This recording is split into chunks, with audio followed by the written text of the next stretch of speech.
My name is Tim Wheat. I started at the center in April of 1996 when I was a bartender at Fridays on Overton Square. I was new to Memphis and I wanted to be involved in civil rights. I wanted to do something with my degree, and actually I needed something worthwhile to do in the daylight hours.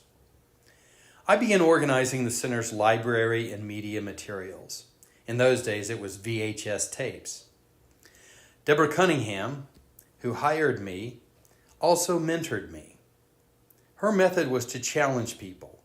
She challenged the MCIL consumers by asking them to travel to the center, even when transportation was their issue. Although the center was only 10 years old when I started, history was an important part of independent living and the independent living movement. My first assignment was to write an op-ed supporting a statue of FDR in a wheelchair at the soon-to-be-opened Franklin Delano Roosevelt Memorial in Washington, D.C. Deborah challenged me to create a website for the center. In 1996, it was new, but the real challenge to me was to describe what we do. 26 years ago, for our website, I wrote, "Historically, people with disabilities have been marginalized in our society, either cared for by families or segregated into charities, facilities, and institutions.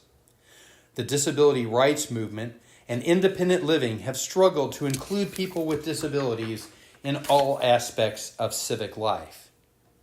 But barriers remain in physical accommodations, communication, and attitudes.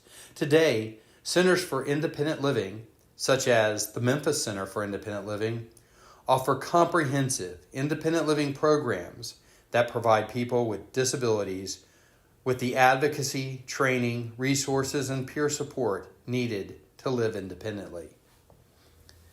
I heard stories at the beginning of MCIL in 1985, and although I was not there, it was not a grant writing session. It was a takeover. Easter Seals got the money for independent living services, but people with disabilities in the community knew that they were not run by consumers.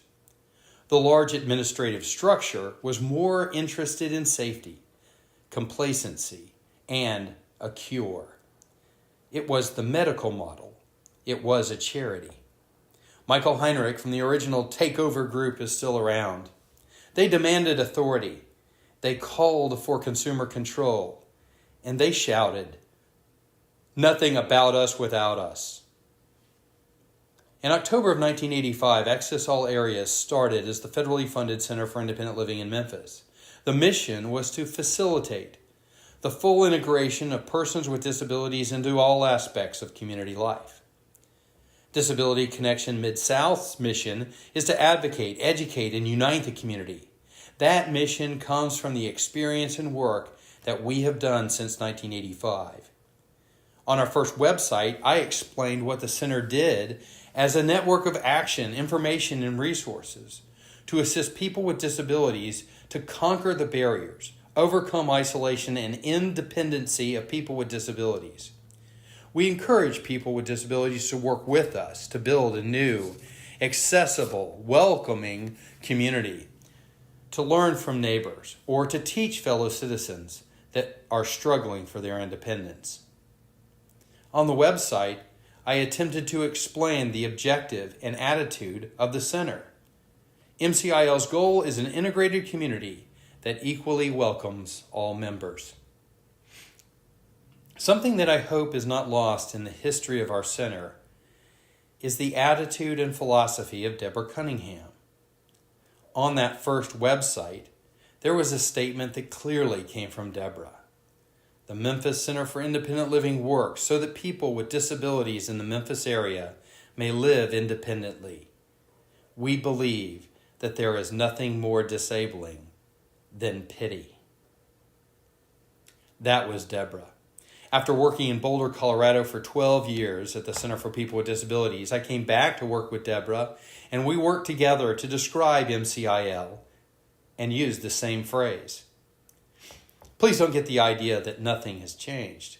While the center has accomplished a lot, Deborah was still focused on equality, integration, and the mission. Before I began at the center, Deborah had protested against inaccessible theaters. They saw her as a fire hazard if she sat in the aisle. The most impressive accomplishment of the center under Deborah's leadership was the Underground Railroad. People who were forced into expensive institutions because in Tennessee, our state did not have any home and community-based alternatives. Deborah helped people with disabilities move from an expensive nursing home in Memphis to their own apartment in Colorado. The analogy was so similar to the Civil Rights Underground Railroad that people understood. The center investigated compliance with the Fair Housing Amendment Acts and won a lawsuit against developers who failed to make apartments accessible. Deborah worked to enforce the ADA and sued the barbecue restaurant, The Public Eye, when they refused to ramp the single step into their business. That little case became Deborah Cunningham and the United States of America versus The Public Eye. For 78 days, MCIL supported activists who took over the governor's office in Nashville to support home and community-based alternatives to expensive institutions. Today, about half of the long-term care is spent keeping people at home. Disability Connection Midsouth is still working to make our community more accessible.